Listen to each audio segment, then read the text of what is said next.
Hi everyone, I am Laura Velásquez and today I'm going to show this news that is about a decision to approve continue sand dredging in BlockNet.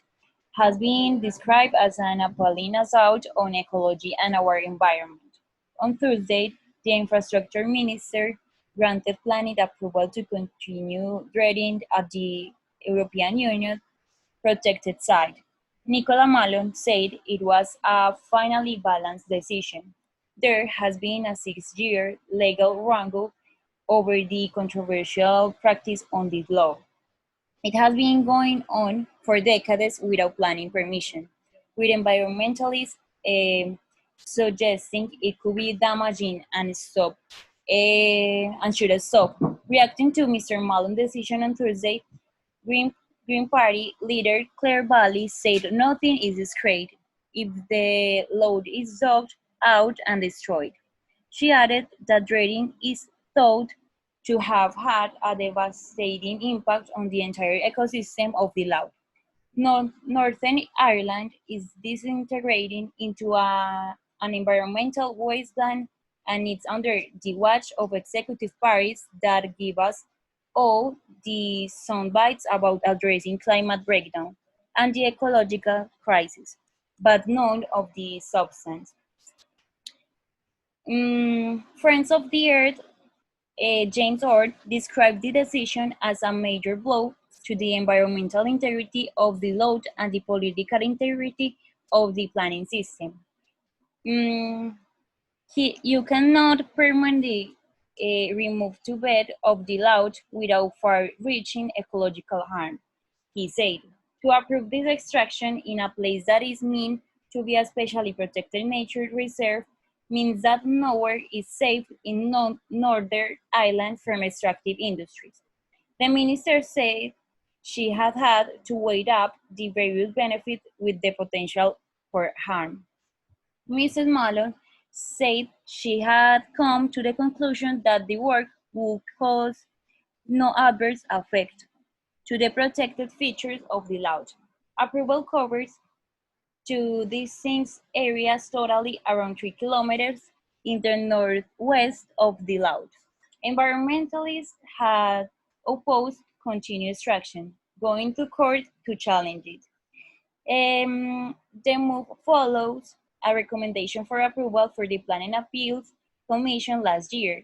It is the end of a long legal and planning battle, which started when former Environment Minister Mark Durban attempted to halt sand extraction on the Lough on 2014. At the time, it emerged the practice which had been going on for years, didn't have planning approval.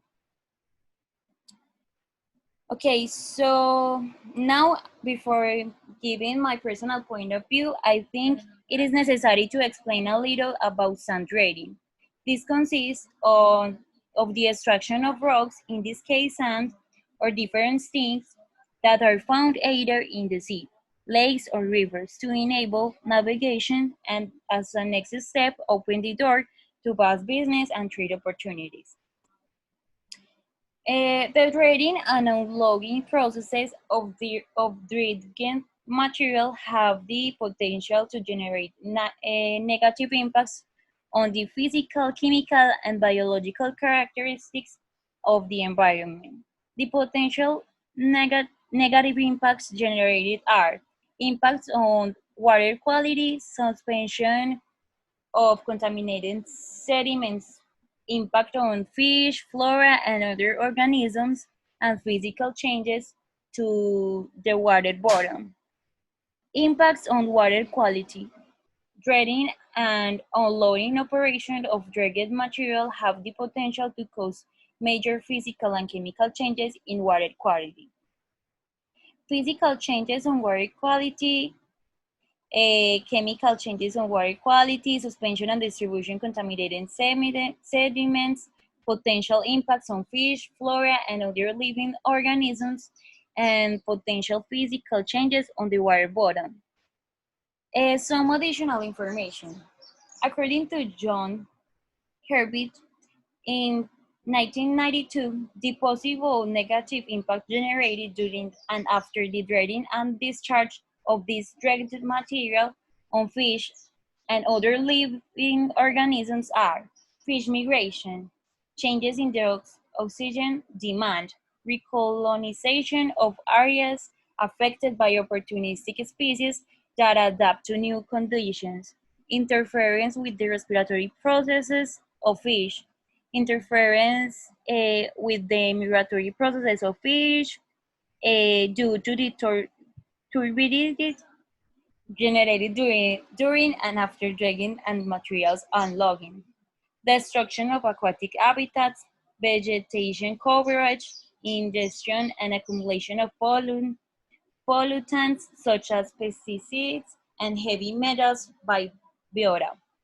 The potential changes in the geomorphology of natural channels due to the dredging and discharge of material are changes in the cross-section of the channels, changes in the longitudinal slopes of the channels, fillings of smaller channels, filling of pipes formation and consolidation of bars, changes in the bathymetry of the drained areas or in the discharge area, changes in water circulation patterns, and salt wedge modification.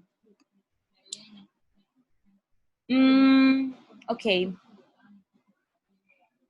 so taking into account and that this is a situation discussed in many parts around the world and that it has been a practice for many years, has been done illegally, leaving more and more damage to the environment, legalizing it can be regulated in a certain way. It forms the way it is done without leaving so much damage into the environment. However, I don't agree with this practice and any type of approval that is given to it because at this point where natural resources are and the ecosystem are increasingly seen so deteriorated, the legalization of this type of practice is one of the most important resources in the world will only cause us more damage in the future to will save ourselves as humans, leaving new generations with scarce resources. I believe that what must be done in order to meet the sustainable development goals are alternatives for trade. In this case, alternatives in the international logistics and within each country in order to carry out um, these objectives like this. SDG 9, which is the industry, innovation, and infrastructure. SDG 11, sustainable cities and communities. SDG 12, responsible consumption and production.